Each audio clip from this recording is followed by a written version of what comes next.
Retail workers, what is the dumbest thing you've had to explain to a customer? So, I work in a deli, and we've certainly encountered some doozies. My wife's favorite, what flavor are the plain breaded wings? My response, chicken. My personal favorite exchange went like this. Customer, hi, I'd like some sliced chicken lunch meat. What do you have? Me, we carry oven-roasted buffalo and garlic and herb. Customer, you're not understanding me, boy. I want sliced chicken lunch meat. Now, what do you have? Me, oven-roasted buffalo or garlic and herb. Customer, you're still not getting me, son. I want sliced chicken lunch meat. Now, tell me what you have, damn it. Me, oven-roasted chicken lunch meat, buffalo chicken lunch meat, garlic and herb chicken lunch meat. Customer, give me some bologna. I still don't know how I didn't get in trouble for sassing that customer. So wait, what's next? A cheeseburger with no cheese? Story 2. A chicken is an animal, therefore it's not vegetarian. Worked in a vitamin store in college and was explaining to someone that vitamin D is extracted from lanolin in sheep's wool, so it depended on if you were vegan or not. And they hit me with fish and birds are not animals. The specific thing, she said, what about chicken? It's not an animal, it's a fowl. My assistant manager told her something like, oh, well, remember the 20 questions game? Is it animal, mineral, or vegetable? A chicken isn't a mineral or vegetable. They left in a huff and made huge complaints about us, me in particular because I couldn't believe how stupid they were and I have no poker face. I am not cut out for retail. Story 3. Back in the day, I worked at Safeway. A woman once walked up to my meat counter and started asking me where a specific sale item was. Something like $1 a pound chicken. I told her that wasn't a sale we had, and she started screaming. You people always do this, you bait and you switch, you advertise one thing and then refuse to honor the price every single time I come here, and I'm sick of it. She then shoved the store ad in my face and aggressively pointed at the $1 a pound chicken on sale. Ma'am, I said, this is Safeway? That's a Kroger ad. She looked at it, said, oh, oops, and walked out, leaving me utterly baffled at what just had happened.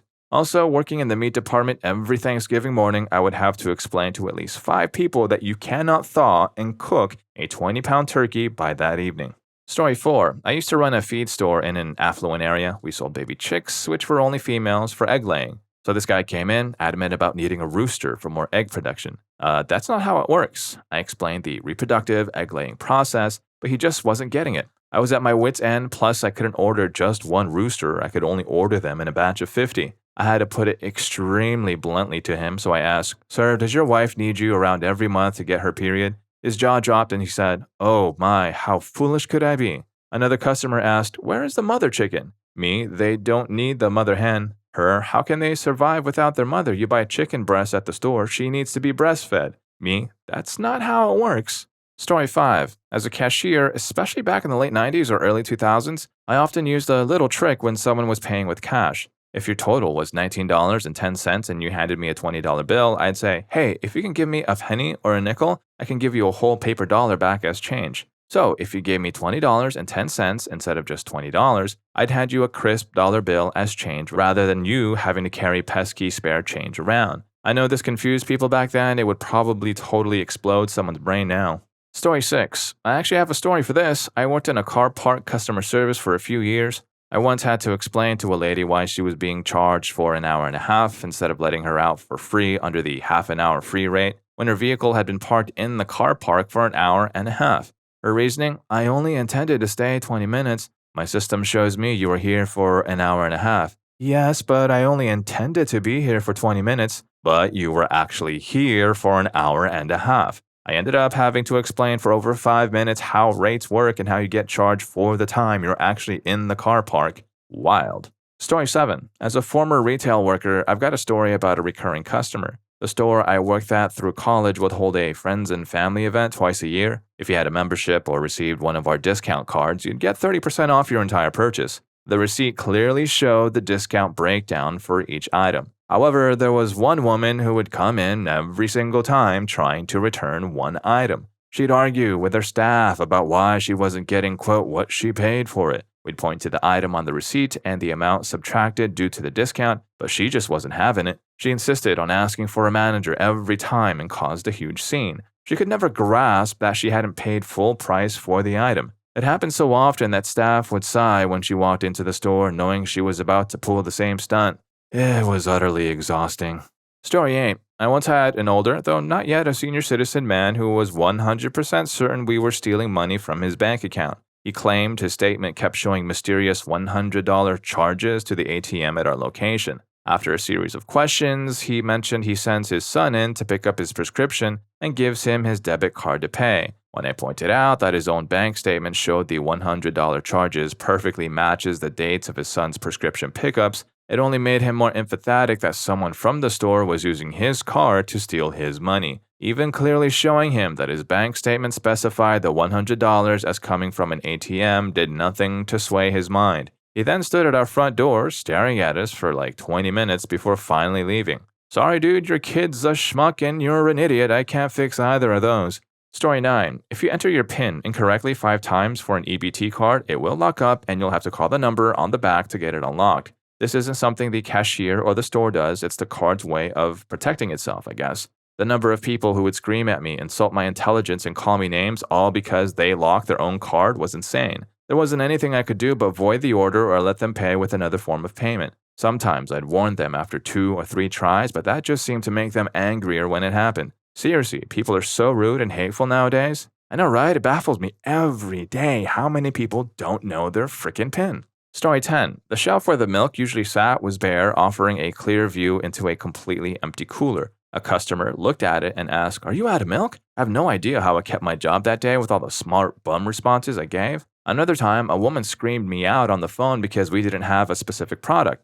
I explained that we hadn't carried that product in over a year. She exclaimed that she had one in her fridge she'd bought last week and asked if I was calling her a liar. "No, ma'am," I replied, "but I'm the dairy lead and that product, when we did carry it, came in with a 3-week shelf life. We haven't received any for over a year, so if you bought it last week, I'd recommend you bring it back for a refund because it is far out of date." Story 11. Back in high school, I worked at Kaufland, a European, I believe German, but this happened in Slovakia, chain of stores, kind of like a Walmart or a Target. I was mostly at the ham and salami counter and the butcher shop, but occasionally I'd help out with meat or cheese. This story takes place during one of those times when a coworker left early, so I was at the cheese department. Here's some important context. The day before, there was a news segment about how Slovak cheese was no longer being made from milk from Slovak cows, and that Slovak cheese factories were getting milk from cheaper countries. So I'm working at the cheese counter, everything's fine, but that news story is lingering in the back of my mind like, there's no way someone will ask about that, right? And then it happened. 2 older people, probably boomer-aged, came up. The lady pointed at a cheese and asked, "Where's the milk for this cheese from?" I replied that we don't get that specific information, but the cheese itself was delivered from the Netherlands. Both of them then launched into a tirade about how nothing is made in Slovakia anymore, how the European Union is ruining everything, and how everything was better during Soviet times. I was just staring at them like, are you serious? Because the cheese they were complaining about was Leerdammer. Leerdammer, the Dutch cheese. Leerdammer, the Dutch cheese from the Netherlands, which is probably why it was delivered from the Netherlands. I swear to God, I spent about 20 minutes explaining to them why a Dutch cheese had no reason to be made from Slovak milk. They even called my manager over and he was explaining it too, both of us just completely baffled. Story 12. I used to work in a high-end liquor store that boasted a massive wine section. One day, a lady came in and asked where our grape wine was. I honestly didn't know how to respond. So I tried asking her some clarifying questions, like if she was looking for a specific type or brand, a Chardonnay, a Cabernet, a Pinot Grigio, perhaps even Mad Dog or Ripple. "Ma'am," I tried explaining, "unless the label specifically states it's made from some other kind of fruit, this is all grape wine." But she just kept repeating that she wanted grape wine and became increasingly mad and frustrated with me. Eventually, I just motioned across entire aisles and walked away. She wandered through the aisles for a while and finally found what she was after. Mogan David Concord was what she wanted. Story 13. I worked at a grocery store in college. Our local warehouse workers went on strike, which meant we weren't getting any product in and our shelves were becoming increasingly bare. After a week of getting yelled at by customers for being out of stock, I finally had it one night. This lady was berating me because we didn't have any chicken breasts in the case. I said, "Look, there's nothing I can do about it. The warehouse is on strike, and until it's resolved and they start delivering food again, I can't help you." She immediately started screaming at me even more, saying, "How dare I blame the warehouse? Her husband works there, and if they would pay him a decent wage, he wouldn't strike, blah, blah, blah, blah." She complained to the manager right away, and I got written up. Like, okay, tell your husband to go back to work if you need your family packed chicken so badly. I was the person with the least to do with the situation, yet she got me written up for it. Story 14. I wasn't in retail and I wasn't handling the call myself, but this is one of the strangest customer interactions I've ever had. So back in the late 90s, I worked in inbound telephone customer service for life insurance. One of our tasks was processing policy payments and we offered quarterly payment options. One day, I overheard a coworker getting progressively louder and more intense with a customer. It went on for an unusually long time. The customer was adamant that he was not late on his payments. While I can't recall the exact dates, let's say the call was taking place in April 1997, his payments were past due for at least 6 months, meaning October 1996 hadn't been paid. The customer insisted he was calling from April 1996. He was absolutely sure of this fact, accusing my coworker of living in the future and claiming the company was trying to rip him off. This was before tablets and smartphones were common and not everyone had a personal computer. My coworker was utterly at a loss for how to convince the caller that the current year was indeed 1997. We all came up with ideas after the call, but at that moment he was just completely befuddled, which I can certainly understand. The caller ended up hanging up, still convinced that we were wrong. Story 15. This isn't my story, but one from a friend of mine who's an upholsterer. Early in his career, he worked for a well-known national furniture chain as a service upholsterer. He'd visit customers with faulty purchases or those who had damaged their insured furniture. He once had a customer complaining about a mark on her leather sofa. He explained it was a scar in the hide, perfectly normal and not something he could fix. "What do you mean, scar?" she demanded. "Well, it's probably from the cow rubbing against barbed wire at some point or a tree branch or something," he explained. "Cow? Cow? Are you telling me my freaking sofa was walking around as a cow once?" He tried explaining several times where leather comes from, but she point blank refused to believe him. Story 16. I think explaining store policy was the most frustrating part of my job. Imagine telling someone, "Yes, sir, I can see you're struggling to bag your own groceries because you're unwell, unsteady, elderly, overwhelmed, or tired, but I'm not supposed to bag them for you. And if I did stop long enough to help, I'd be told again that bagging groceries isn't my job and I'd be written up for it again." My job was to ring groceries through, even if it meant 2 people were trying to bag their groceries in an area only big enough for one. Or, "No, ma'am, I cannot give you a bag. You have to pay for it." Yes, you do have to pay for it, even if it means putting 99 cents charge on your credit card. Yes, the store is making record profits and you just spent $300 on groceries and you're just 1 bag short, but I still can't give you a bag. And if I did, I'd be written up for it again. Story 17. Working at Starbucks, a customer once asked me, "What's in a latte?" I took a cup and used it to demonstrate the ratio of espresso to milk and foam. "That's a lot of milk," she said. "Could I have a latte but a little less milky?" I offered to add extra espresso shots. She didn't want more coffee. It would be too strong. I offered to make a filter coffee with some steamed milk. "Still coffee with milk, but a different ratio, so less milk in the cup," I explained. She didn't want filter coffee, but proper coffee, meaning espresso. I offered pulling a long shot of espresso, letting more water run through the espresso machine. She didn't want it watered down. I offered not to fill the cup up all the way. She wanted a full cup. I was at my wit's end and finally asked her how she thought the drink should be composed, promising I'd make it that way. She simply repeated that she just wanted it less milky. I told her we had espresso, long espresso shots, hot water, and several kinds of milk to work with, asking her what combination she'd like in her drink. She had no answer and was baffled that I didn't understand her quote-unquote simple request. She eventually stormed off. It's been over 10 years and this still haunts me because to this day, I haven't cracked her riddle. Story 18. I used to work in the outside lumber yard of a big box hardware store. One day, a guy bought an entire pallet of patio pavers. He said he was going to pay and would be back with his truck, asking if I could load the entire pallet with my forklift so we wouldn't have to stack them individually. Sure, I thought we do this regularly, especially onto trailers. My guy then pulled around in an old ragged S10 pickup and no trailer. I adamantly refused to load them and told him he'd have to make a few trips because the load was far heavier than his truck could safely haul. He continued to argue with me and asked for the store manager. The store manager came out and told him the exact same thing I did. Finally, the customer stated he would sign a waiver of liability in case any damages occurred to his truck because he just knew, "My truck can handle this." The store manager disappeared for a bit and reappeared with a waiver that I'm 99% sure he just typed up on the spot, as I'd never seen one in my years of working there. The customer signed it and I got to work. As I was lowering the pallet and more weight settled onto the truck, I could clearly see I was right and kept trying to convince the customer, but he continued to insist, so I carried on.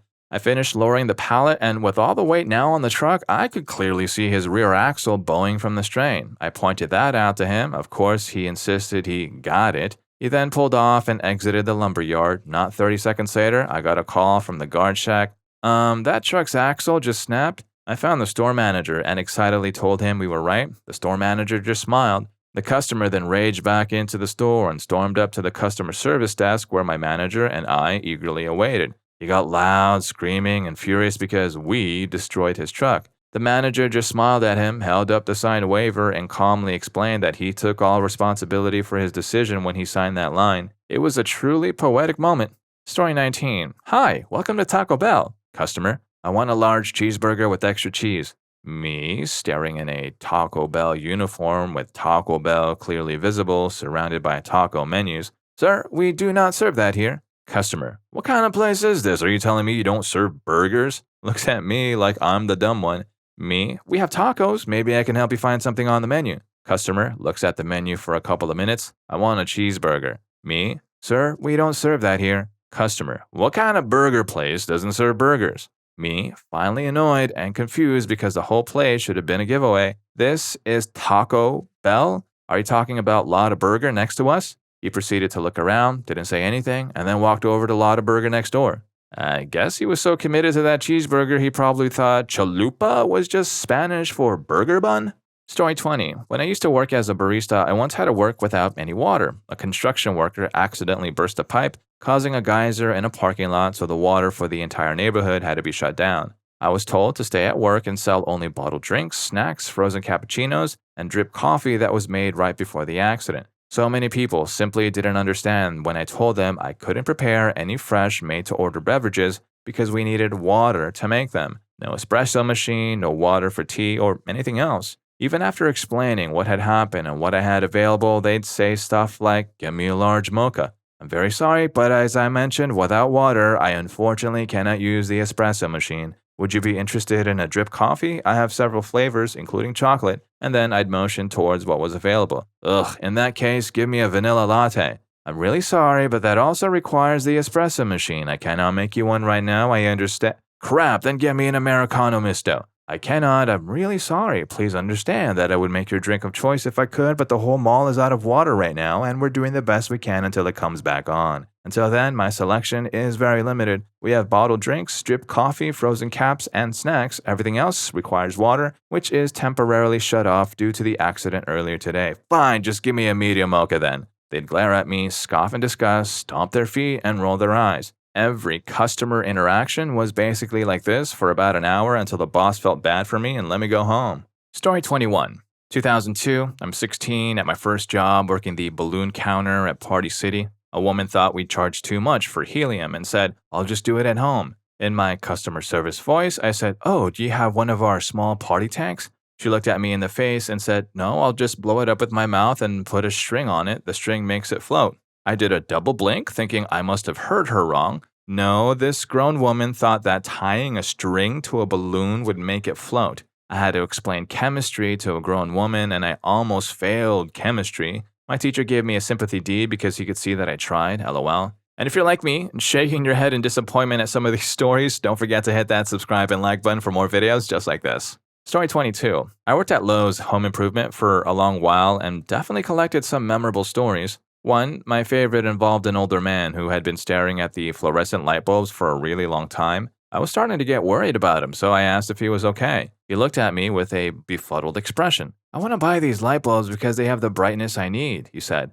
"But it stays here on the front daylight, and I would be mostly using these at night. Do you have any like this that can be used at night?" I explained that daylight simply refers to the brightness and tone of the light being emitted, not when it can be used. 2. This adorable older couple came in while I was working in appliances to purchase a slow cooker. They had saved up to make this $30 buy and were genuinely excited about it. I was telling them about all the wonderful things I'd made in mine and how easy it was to use. They made their purchase and came back about an hour later. Them, "It doesn't work right." Me, "Did it not heat up? It can take a while to get up to temperature if you have it really full." Them, "I put the chicken in, turned it on, and when we ate it 20 minutes later, it clearly wasn't cooked. My wife says she isn't feeling well now." Lord help me.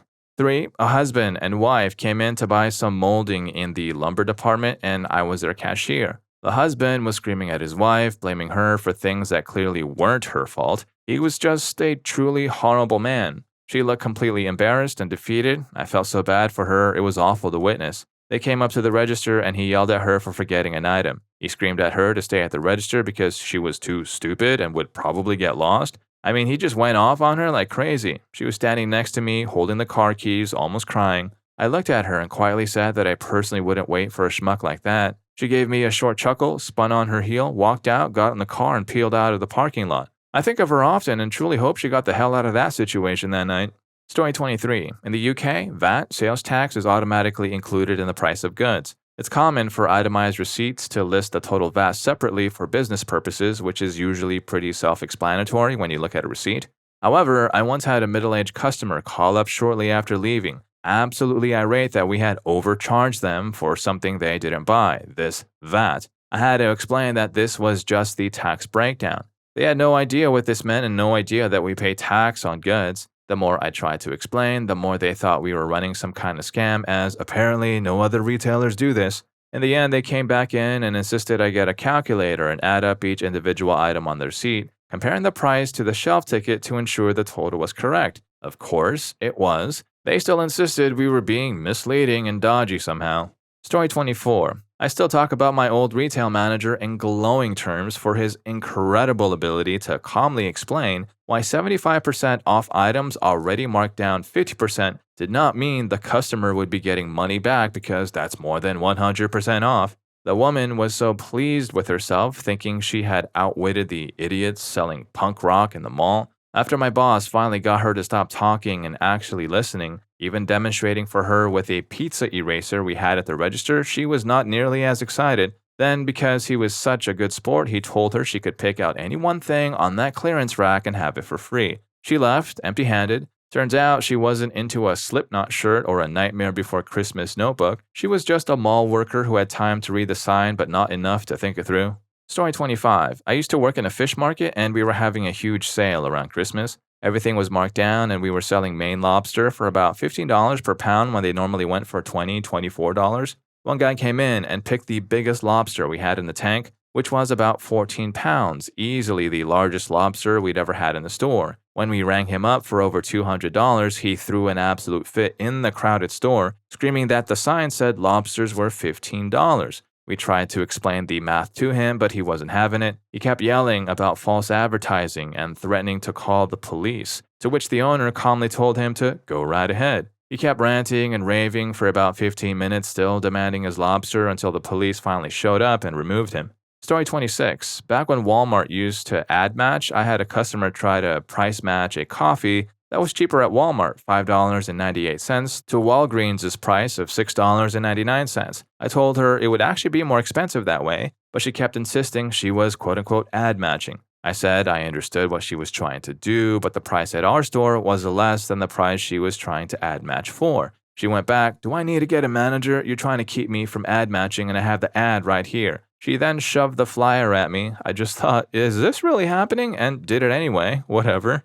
Story 27. I once had a gentleman who wanted to return a wireless router. He stated it never worked and wanted a replacement. Okay, done. 2 days later, he was back to return the second router. Again, he claimed it never worked, so I decided to help him troubleshoot it. As soon as I got the box open, I noticed none of the cables had even been touched. I asked if he was using an existing power supply. This was our exchange. Him? No, why would I? Me? Well, it has to have power. How did you hook it up? Him? I didn't. It's supposed to be wireless. Me? Silence. After a few minutes of explaining, he finally caught on and turned really, really red in the face. He apologized profusely and went home with his router. Story 28. I haven't worked in retail in a long time, but a few incidents definitely stick with me. First, I never judge IT professionals for being assertive because selling electronics taught me a lot. I had more than one call from a customer who had bought a new computer and was calling because it wouldn't turn on. When I asked if it was plugged in, they'd always say yes with varying levels of indignation. I quickly learned the best thing to do was to ignore their tone and tell them to physically pull the plug and plug it back in. This ensured they actually checked, and every single time they either discovered, "Oh, I guess it isn't plugged in," or the particularly arrogant ones from the previous interaction would just hang up.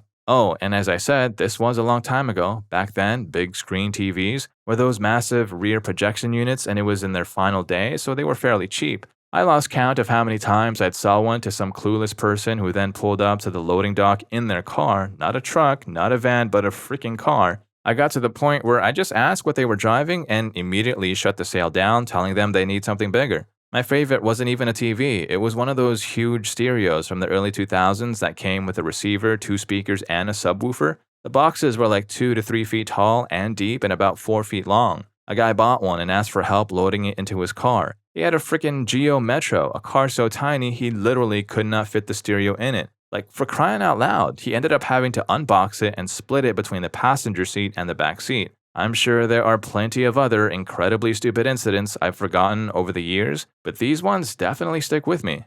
Story 29. Back in the days when CDs were fairly new, we had a customer buy a CD player and then return it as malfunctioning. The guy in electronics took a look at it and explained to the customer that the disc was upside down. The customer still insisted on a new CD player. A few days later, he was back with the new player, claiming it was not working. Guess what? The disc was upside down again. I don't know if he thought you were supposed to play both sides like a vinyl album or what. After another tutorial, he left but was back again the next day with, you guessed it, another upside down CD. At that point, they just gave him his money back and sent him elsewhere. I still wonder if he ever figured it out. Story 30. Not exactly retail, but I was sent to install AV equipment after a purchase. A customer complained with a furrowed brow. You guys lied to me, you said this system was wireless. It is, I explained. The main unit and subwoofer are here and the speakers are around the room connected with Bluetooth. Then what's that? She asked smugly, pointing. The power cord? That's a wire. That technology, well, that doesn't exist yet, I calmly replied. By wireless, it means you don't have to connect the speakers to each other, but the system still needs steady power. She was so close to sending us back and returning it, but we somehow managed to get her to understand that every other brand would be exactly the same. And that's not even mentioning the amount of times we were called out on a service call just to change the input for $65. By change the input, I meant literally pressing the input button on the remote control to switch between perfectly working inputs. Story 31. I got 2 stories from over 30 years ago that still stick with me. The first was at a grocery store. An 80-plus-year-old woman had about 6 items on the checkout counter and was adamant that I not scan her groceries. She went on about radiation. I tried to briefly explain lasers to her, but it was no use. Eventually, I just keyed the prices in and off she went. Later, I worked at a bank. 2 women rolled up to the drive-thru trying to cash a check made out simply to Rebecca. No account info, nothing. They kept going on and on about how that was her whole name and how everyone in the branch knew her and stuff like that. Meanwhile, a line was growing behind them. I gave up and got my manager. She asked them to come into the branch to work it out, and I think they just drove off. Looking back, I'm pretty sure that was a scam attempt.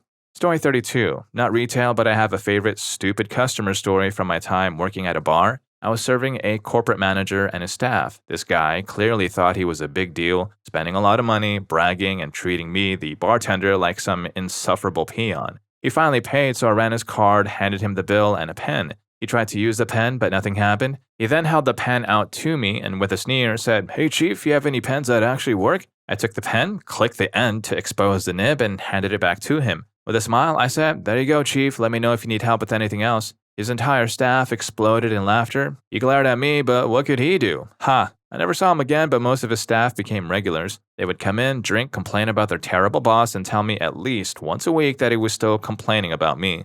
Story 33. I used to work at Target, and this actually happened on my birthday, of all times. I got called for assistance in the furniture department outside my usual section, but I went anyway. I got there, and this woman was asking if we had a certain chair in stock. She was trying to pull it up on her phone, but the picture, barcode, or SKU wouldn't load. Another couple came up and also asked for help. I turned to the first lady and said, While that's loading, do you mind if I step away, see what they need, and call for help for them? She said, Sure. So I walked over, saw what the couple needed, and radioed for assistance. When I came back to the first lady, she was livid. She said, That was so rude. I was here first and you walked off like that and helped them? I was in shock because she had given me the okay to do so, and I reminded her that she did. She retorted, No, this is unacceptable. I pleaded with her. Look, I'm here now. Your phone wasn't loading the picture of the chair or the SKU number, so how could I effectively help you without that info? She then snapped, I don't know, but I want someone else to help me. This went back and forth, and she just wasn't listening or having it, so I finally said, All right, fine.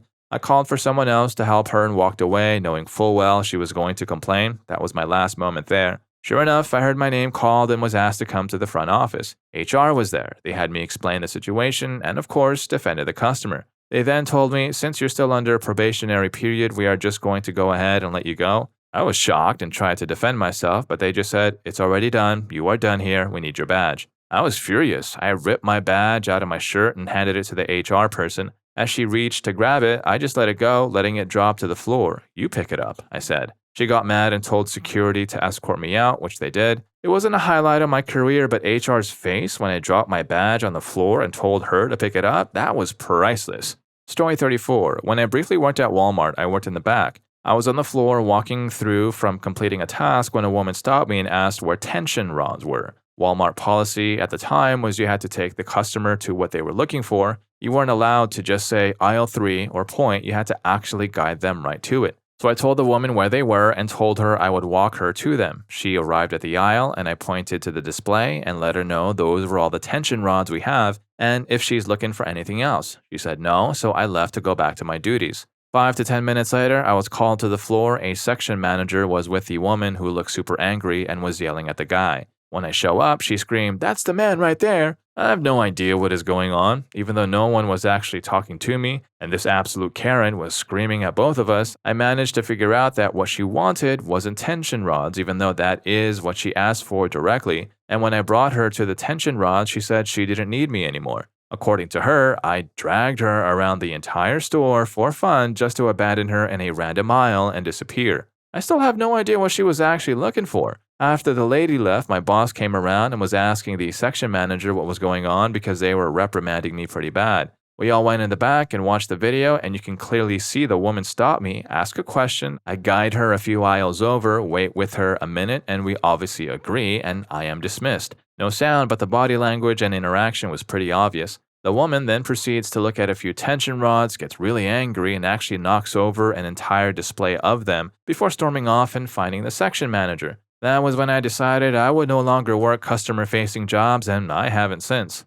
Story 35. In my early retail days, I had a customer throw a tantrum because he purchased an item that was $3 for $1. The first item rang up on his receipt for 34 cents, while the other two items rang up for 33 cents. He was furious by that penny difference. I tried to explain that you couldn't evenly divide $1 by 3 and that the penny had to come from somewhere. I even tried to give him the penny back, but he wasn't having any of it. Finally, he either tuckered himself out or got frustrated and just left the whole thing on my counter and went home. True story. Story 36. Back in the analog days of mobile phone sales, I was riding up a customer when a man entered my store. He was carrying a large Ziploc bag, half filled with what looked like muddy water. Immersed in that murky liquid was a Motorola flip phone. I remember thinking, what on earth is going on here? When I finally got to him, he asked if I could repair his phone. Sorry, mate, I told him. Your phone is drowned. How long has it been in the water? 3 days, he replied, but my friend said that if I leave it in the water, it can be repaired. Sorry, mate, your friend stitched you up, I explained. If you had immediately removed it, taken the battery off, and dried it out, you might have saved it. It would have to be taken out of the water to repair anyway, but after being submerged for 3 days, it's well and truly gone. Sorry. The poor guy was heartbroken, a mix of sadness, anger, and despair. I think he was ready to throttle his idiot friend. I'll never forget that sad image of a phone swimming in a bag of water. Story 37. As a customer sales associate from an AT&T retailer, we get customers requesting Apple ID support regarding passwords, storage, and other account issues almost 10 or more times a day. While we are an authorized retailer for these phones, we are in no way equipped to handle Apple security matters like actual Apple support. We would assist them and direct them to call Apple customer support, but none of them were ever happy to do so. One particular customer forgot his password, and I proceeded to assist him with contacting Apple support. He argued with me, claiming that we were supposed to be able to handle it for them, and was absolutely sure that the Apple customer support representative was in the back room. He ended up being escorted out by security after trying to force his way into the locked back room where we keep our phones. Some people. Story 38. In my retail days, I once had a customer ask how thick the toilet paper we sold was. I looked at the package, noted it was 2-ply, and relayed that information to him. That wasn't good enough for the customer. He wanted to know the exact thickness in terms of measurement. I glanced at the pack again, but didn't see the dimensional thickness printed on it, just the width, length, and 2-ply. I informed him of this, stating, I'm sorry, this package doesn't provide that information. He started going off with, "Why don't you know that? Is there anyone here who would know this?" I was so baffled. I told him that I didn't think we kept that information on file and he'd probably need to call the manufacturer. He walked off in a huff. Story 39. Licensed Pest tech here. Not technically retail, but I occasionally have customers who request we not use certain types of products or put pesticides in certain areas. For example, terminate the cockroaches in my kitchen but don't use bait or spray anything. When I explain that their request will reduce the effectiveness of the treatment, they almost always go, "What do you mean?" and then lose their goddamn minds. For context, anything I use indoors is going to be pet and child safe when applied properly. Some people are paranoid. I'm going to try and fog their nursery with DDT or something. I also work a second job at a restaurant. The most common stupid question I get is, "Why don't I get extra meat when I ask for no veggies?" I literally had some dude order steak and potatoes, steak only, then throw an absolute fit claiming he thought he'd automatically get another steak to replace them. Story 40. I have a few from my days in retail. When I worked at an IGA while I was in high school. "Hey mate, these apples are $5 per kilogram. It's scanning as $10. The bloke had 2 kilograms of apples. At the tender age of 15, I had to explain basic math to a 40-year-old. At Specsavers, "Hey, I'd like to return these glasses. They're broken." "All right, let's take a look at them and see what we can do. What's your surname?" We don't sell this brand of frame. Where did you purchase these from?" "Oh, some lob something or other, but I should be able to return them here." Unfortunately not. You will need to take these back to the optometrist you purchased them from and return them there." "That doesn't seem right. I bought them here." No you didn't. This is Specsavers, not Lobman or Pank. And we also don't carry this brand of frame. Take it back to LP and get them to process the refund for you." Can I speak to the manager?" "Sure, except he's going to tell you the same thing I did. Get the manager." "I am the manager and you can't return these here." And if any of these stories got to you, here's more for you. YouTube thinks you're going to love this. I'll catch you in that video.